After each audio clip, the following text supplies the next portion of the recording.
Do you think there's going to be one guy in particular, or have you heard anything in the press conferences that maybe the fans haven't of one guy maybe being looked at in the Texas offense to step up a little more, be it a receiver, a running back, something like that, to take the pressure off of McCoy and Shipley? Yeah, they're bringing Leonard Davis back to block in that offensive line. And, you know, I don't know if there's one thing you can do as far as getting one guy involved. I mean, I don't know.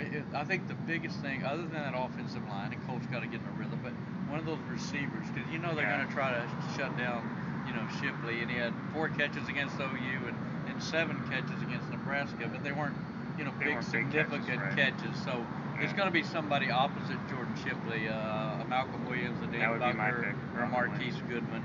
And I think for Texas to win, don't you think they're going to have one of those non-offensive scores? I was just about to bring that up. Special teams, especially on kick returns. You've got, no one's talking about this, Alabama's one of the worst in terms of defense and in terms of covering 116 on special teams. And Texas is one of the top in the country. They've returned 3 touchdowns.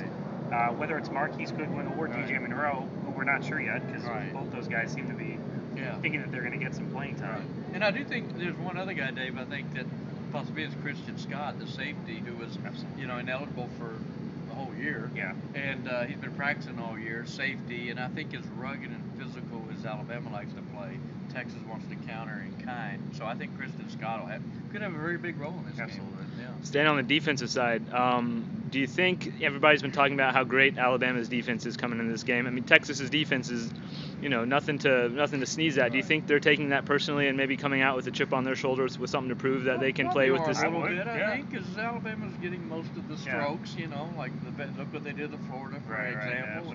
But I mean, Texas ranked number 1 against the runner. They still 2. I don't know how they're the top 2. They're the top 2, and they're going against the Heisman Trophy winning running back, and he's got 2 running backs behind him, Trent Richardson and Roy Upchurch, are pretty darn good themselves. Right. I think Mark Ingram, he reminds me of Emmitt Smith. They got that compact body, low to the ground, a lot of average, great vision, and Trent Richardson is just a bull to bring down. Right. But I'm expecting big things from the defense. I am too. I'm really interested to see how they come out, because I expect them to put 8 guys, 9 guys in the box and then go one-on-one with the receivers, because Texas secondary, while they didn't get a lot of accolades, they are really underrated in terms of the national perspective on them. Guys like Aaron Williams and Shockey Brown and Curtis Brown. I mean, they're just so much talent in that secondary. And McElroy's not a runner, so I don't think he can hurt him like a Gerard Johnson, somebody like that. So I think we're going to see the kitchen sink by Will Muschamp.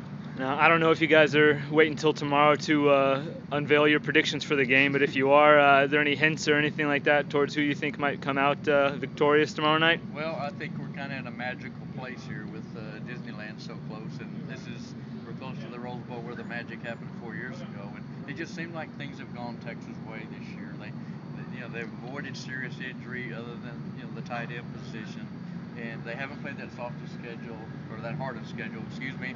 And you look at the Nebraska game, clock goes down to 0, they get another second. Right. So I'm not so sure Texas is the team of destiny. I picked Alabama. Okay. That's Alan Trubo. That's Alan Trubo. All right, well, with that, we're email to him. Look at him running away. All right, well, we're signing off. Kirk, thanks a lot. Alan, thanks when you see this. And all right. See you tomorrow.